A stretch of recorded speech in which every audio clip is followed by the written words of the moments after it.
গত পরশুদিন আমাদের সদর থানায় আমরা জনাব হিরো আলমের বিরুদ্ধে একটি ওয়ারেন্ট আমরা পাই, যেটি হচ্ছে আমাদের নারী শিশু ট্রাইব্যুনাল 1 বগুড়া থেকে একটি ওয়ারেন্ট আমাদের সদর থানায় আসে।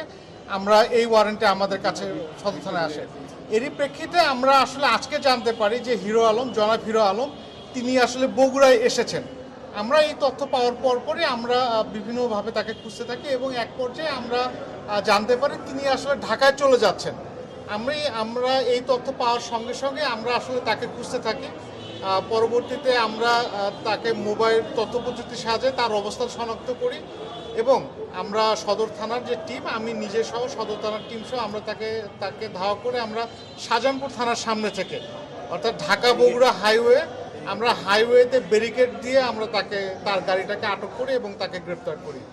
আর আমরা প্রাথমিকভাবে যেটুকু জেনেছি এই মামলাটি গত 1 বছর আগে এটি বগুড়ায় আদালতে এটি করা হয়েছিল। জনৈক মিথিলা সম্ভবত ওনার সহকর্মী, মিডিয়া সহকর্মী, তার বাসা সম্ভবত খুলনা। এটি আমরা প্রাথমিকভাবে জেনেছি। এই মামলাটি পিবিআই তদন্ত করে। পিবিআই তদন্তের প্রেক্ষিতে গত ইয়াতে আমাদের এখানে থানায় একটি ওয়ারেন্ট আসে। ধন্যবাদ।